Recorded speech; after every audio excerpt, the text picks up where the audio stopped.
Este programa tem o apoio do Novo Banco, patrocinador oficial do Nós Alive. A música não acontece só nos grandes palcos. Acontece na voz de quem ainda está a descobrir o seu lugar. Na emoção de quem sobe ao palco pela primeira vez. O Novo Banco, patrocinador oficial do Nós Alive, apoia quem vive a música de forma autêntica.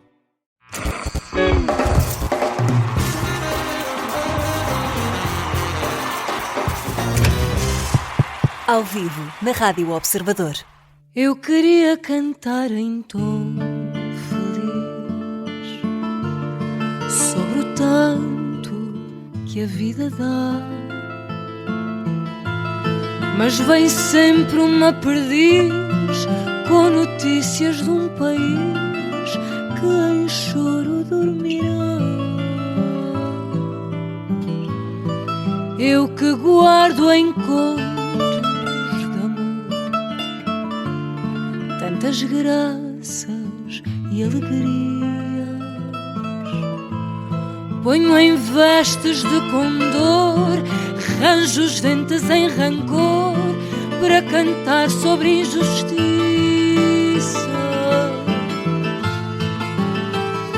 Que a janela traz aos olhares felizes todo o mundo e seus deslizes, e há quem escolha a ilusão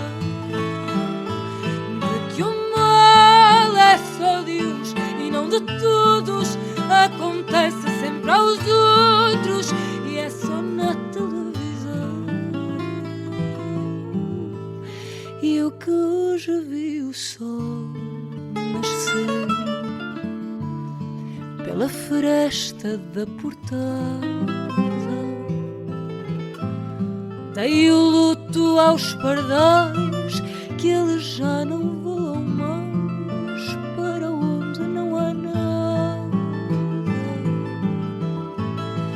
Peço à noite que venha apagar cada sombra e seu rastilho, porque o corvo há de pairar numa terra de outro mar, onde hoje morre um filho. Que a janela traz aos olhares felizes todo o mundo e seus deslizes, e há quem escolha a ilusão de que o mal é só de uns e não de todos, acontece sempre aos outros e é só na televisão. Que a janela traz aos olhares felizes todo o mundo e seus deslizes, e há quem escolha a ilusão de que o mal é só de uns e não de todos, acontece sempre aos outros e é só na televisão.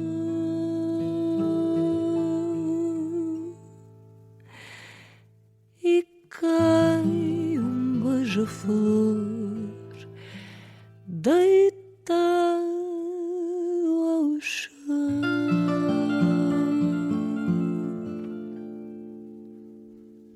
Diana Vilarinho é a nossa convidada no Ao Vivo desta semana, da Rádio Observador. Muito obrigado por teres vindo. Obrigada eu pelo convite. Principalmente numa altura interessante em que já temos cá fora uma carta escrita, o teu novo disco, e também daqui a alguns dias vais estar em palco, no palco Fado do Festival Nós Alive.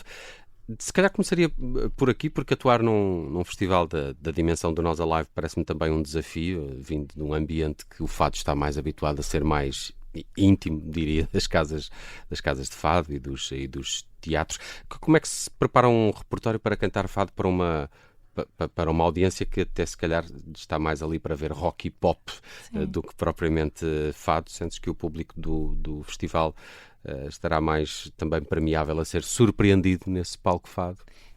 Eu sinto que sim, imagino que sim, até porque eu sinto que cada vez mais as gerações mais novas estão cada vez mais interessadas no fado. Portanto, eu acho que isto é uma vantagem para nós que trazemos este estilo musical tão diferente da temática deste festival. Portanto, eu acho que mais que não seja por curiosidade, as pessoas param e ficam um bocadinho a ouvir. É um festival, portanto, tem muitos outros palcos e vão rodando, o público vai rodando para que o público consiga chegar um bocadinho a todos. Ainda assim, acredito que há sempre alguma curiosidade e eu fico muito contente primeiro em fazer parte deste festival, porque acho que esta iniciativa de inserir este estilo musical, que à partida é muito pouco provável se inserir neste contexto, mas que ainda assim aconteça e que o fado esteja presente, portanto acho-me muito contente poder participar e fazer parte.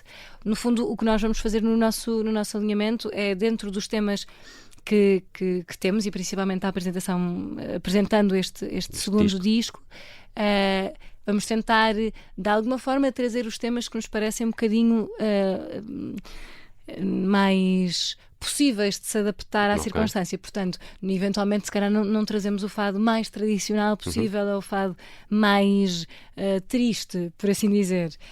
Vamos tentar que a coisa também seja um ambiente de festa, porque estamos efetivamente num festival. Claro. Mas é sempre encontrar um meio-meio para que também conheçam efetivamente o que o fado é e como ele é. Falamos um bocadinho deste Uma Carta Escrita, numa era que é tão digital, de mensagens instantâneas e depressa, não é? Em que tudo é muito rápido. Dar um título a este disco também sugere aqui uma espécie de manifesto de intimidade e de maior lentidão. Para quem é que estás, afinal, a escrever esta carta? Olha, eu escrevo esta carta quase como um diário. Este disco surge numa altura em que eu decido que não me apetecia cantar sobre amor, que me apetecia muito mais e senti alguma necessidade, de certa forma, em cantar algumas inquietações que tenho vindo a sentir nos últimos anos. Portanto, este disco tem 11 temas, em que todos eles, eu diria que, ou pelo menos a grande maioria, têm temáticas diferentes, mas sempre nesta visão de várias inquietações que eu fui tendo. Portanto, servem como desabafos. E é quase como, efetivamente, escrever quase que num diário, não é? Mas num pensamento ou numa tentativa de pensar em voz alta, neste caso de pensar enquanto canto. E surge exatamente dessa forma, traz uma influência grande por trás, e por consequência homenageio também a minha avó, que é um ponto de partida para que algumas peças se liguem, porque no meio destas inquietações percebi que histórias de vida que têm muitas inquietações é da minha avó, e a verdade é que sempre serviu, a história de vida dela para mim sempre me serviu como exemplo e referência. É por isso que escreveste Pamplona 1978, que vamos ouvir daqui a pouco. Sim, esse tema fala sobre precisamente a história de vida da minha avó e na altura, no fundo, a minha avó é nascida e criada numa aldeia de Macedo Cavaleiros, em Trás-os-Montes, e enfim, com 9 filhos, a dada altura, muito comum na época, o marido era um marido difícil, que como muitos outros homens achavam que era normal desvalorizarmos o papel da mulher, no fundo.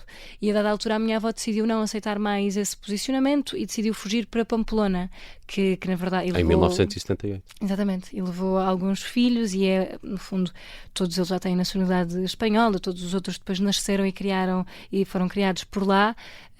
Portanto, esse no fundo é o sítio e o ano para onde ela foi. Onde Não Há Nada foi a canção que ouvimos há pouco, da Mimi Feroz, e olhando aqui para a ficha técnica deste Uma Carta Escrita, vemos aqui nomes de Salvador Sobral, Joana Espadinha, Sérgio Godinho. Depois também vais buscar compositores contemporâneos e poemas de Alexandre O'Neill, de Natália Correia, de Maria Teresa Horta. Há aqui uma mescla entre uma nova geração e uma geração já mais conceituada. Como é que foi o desafio de interpretar canções escritas e que vêm de universos que me parecem que são bastante distintos uns dos outros? Essa para mim é das fases mais bonitas do processo. E eu acho que é uma vantagem no fado também, e uma prova de que efetivamente o fado não pode morrer, porque tem esta capacidade de se adaptar àquilo que parecem extremos opostos, como compositores contemporâneos e poetas consagrados. Portanto, deixa-me muito contente que isso tenha acontecido. Eu parti do princípio que iria neste disco me sentar com compositores contemporâneos e partilhar um bocadinho da intenção. Como é que foi esse trabalho com esses em particular? Tiveste de alguma forma que, entre aspas, fadistar as composições que eles te fizeram chegar, ou não? Sim, eu acho que temos sempre que afastar um bocadinho, mas quer dizer, não é uma coisa propositada. Eu acho que quando aquele compositor nos entrega a canção, quando é cantado por uma fadista e tocado por 3 músicos de fado, vamos sempre, querendo ou não, vamos sempre afastar a coisa. Portanto, são efetivamente canções e não fados. Ainda assim, estes compositores, Salvador, João Espadinha, Joana Espadinha, a Mimi, estão de alguma forma muito próximos ao fado também e mesmo não pertencendo de forma direta, eles conhecem muito bem a linguagem e sabem muito bem como é que o meio funciona, por assim dizer. E quando me trazem estas canções, eu sinto de uma forma muito óbvia que tem sempre um espírito afadistado e que depois se concretiza quando nós cantamos e tocamos concretamente. Mas vem exatamente neste processo de me sentar com eles e de partilhar com eles algumas destas inquietações e depois permitir que a criatividade de cada um... Que a pena deles... Sim, também. Que a caneta deles vai a esse encontro. Diana, tenho uma pergunta que pode ser um bocadinho mais complicada, que é, se tivesses de escolher um selo para colar nesta tua carta escrita antes de enviares para o teu público e se calhar até para o público do Nós Alive, que é com quem vais estar mais brevemente, que imagem é que estaria desenhada nesse selo? Uma imagem... Que bonito, eu por acaso não vejo há muito tempo, lá está, é coisa de tecnologia, já não vejo há muito tempo essas Selos. cartas com o selo, não é? Claro. Não sei, diria esta coisa... Pensaste como nessa se fosse... imagem, por exemplo, na composição gráfica do teu disco, as fotos que tiraste, o tipo de imagem que projetas também. Sim, com este disco? Enfim, as imagens deste disco não foram concretamente muito diretas sobre a temática do disco, foram para me apresentar a mim, para que as pessoas de alguma forma me conhecessem a mim. No entanto, podias ter um busto da tua avó nesse selo. Bem, isso era incrível.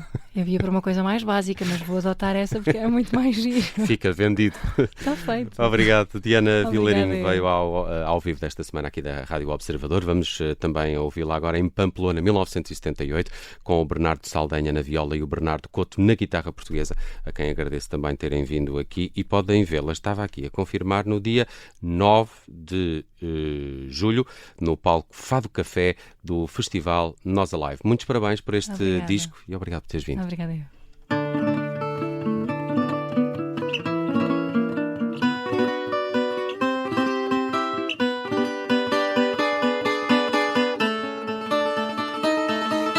De olhos azuis transparentes, brava e firme como a terra, vinda de longe, de trás da serra, mãe das mães da minha gente.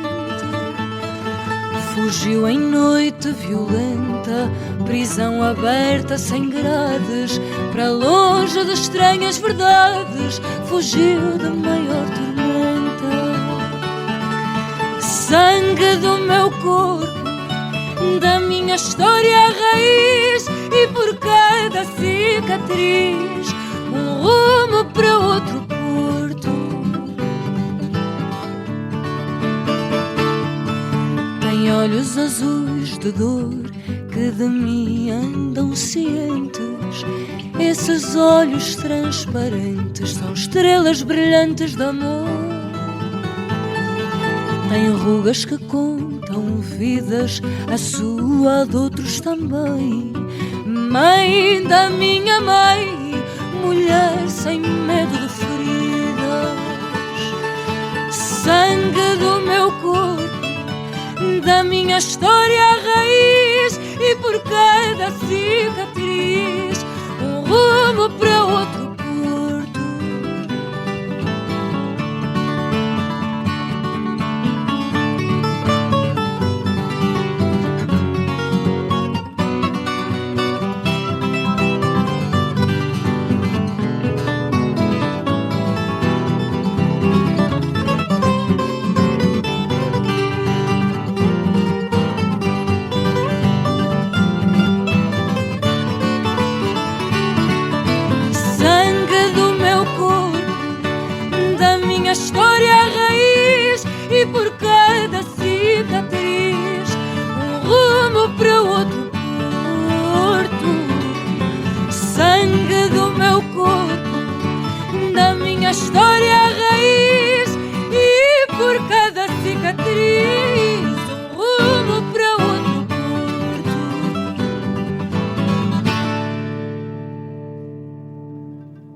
Ao vivo, na Rádio Observador. Obrigada por ter ouvido este podcast. Se gostou, pode subscrevê-lo, pode partilhá-lo e também pode ouvir a Rádio Observador online em 98.7 em Lisboa e em 98.4 no Porto.